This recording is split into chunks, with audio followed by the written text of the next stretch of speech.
3,000 years ago, survival was hard. But women had an extra reality, one that shaped daily life. It was natural, but rarely spoken about, surrounded by silence and rules, not because it was rare, but because it was misunderstood. In ancient societies, it appeared everywhere, across every generation of women, but understanding it was different. Many cultures created strict rules around this natural process.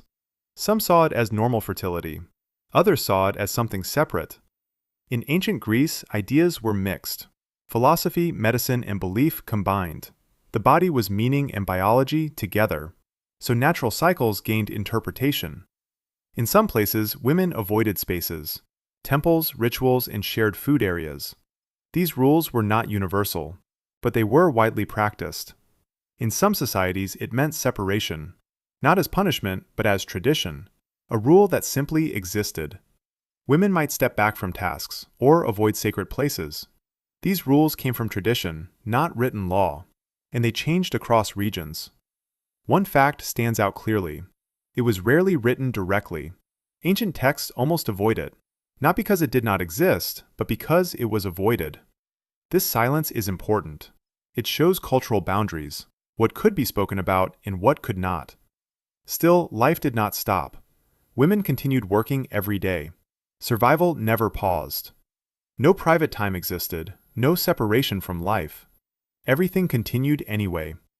In small settlements, life was demanding. Water had to be carried. Food had to be prepared. Fire had to be maintained. But there was something else too. Ancient people did not understand the body fully. No hormones, no medical explanation. Only patterns and experience. So knowledge came from repetition, from what worked before and what helped survival. And in one small ancient settlement, a young girl experienced this change for the first time. Her name is not recorded in history, but her experience could have belonged to anyone. She was around 12 or 13 years old enough to help with daily work, young enough to still be learning everything. That morning she was doing normal tasks, collecting water with other girls, carrying small loads near the camp, laughing, talking, living as usual.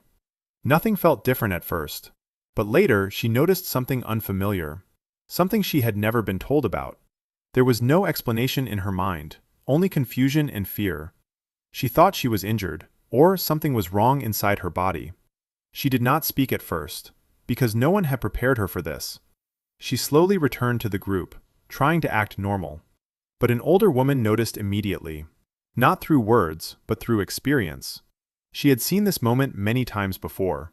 She gently called the girl aside, away from the noise of the settlement.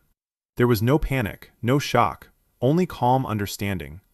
The girl stood silent, unsure what to expect. The older woman spoke softly, not with medical explanations, but with simple human words. She told her this is normal. This happens to every woman. You are not sick. You are not in danger.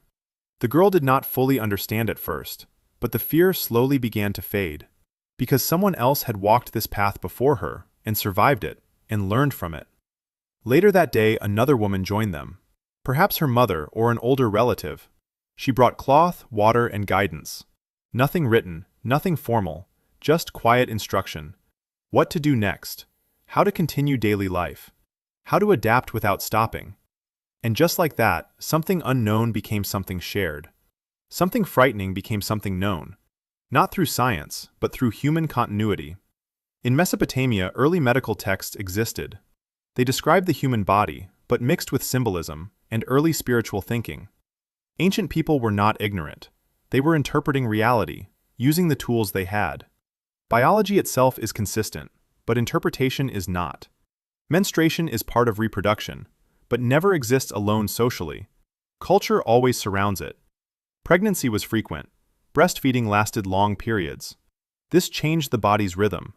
During breastfeeding, cycles often pause or become less frequent, so menstruation was not always monthly. It depended on life conditions, not fixed schedules. The body reacts to survival. Energy, stress, and food matter. When resources are low, the body shifts priorities. Survival comes first. Reproduction slows down. So cycles changed naturally, not as exception, but as adaptation. Now imagine daily life again. A woman wakes before sunrise. There is no pause for biology. Water still must be carried. Food still must be prepared. Life continues without interruption. There is no separation between body and responsibility. Everything happens together. In ancient life, nothing was private. Everything was shared or visible.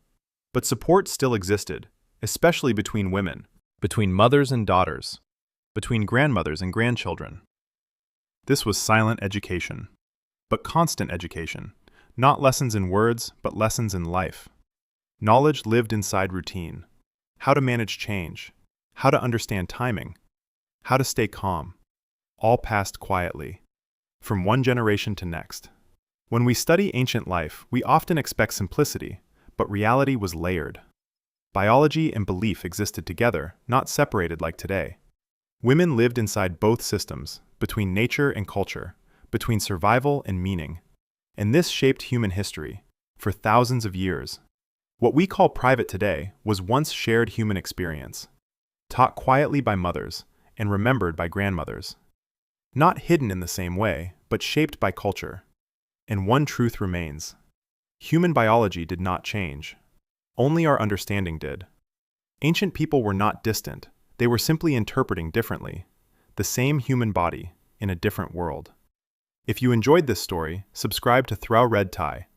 New stories come regularly about forgotten human realities. Leave a like if you want more, and comment your next topic. This is Throw Red Tie. See you in the next video.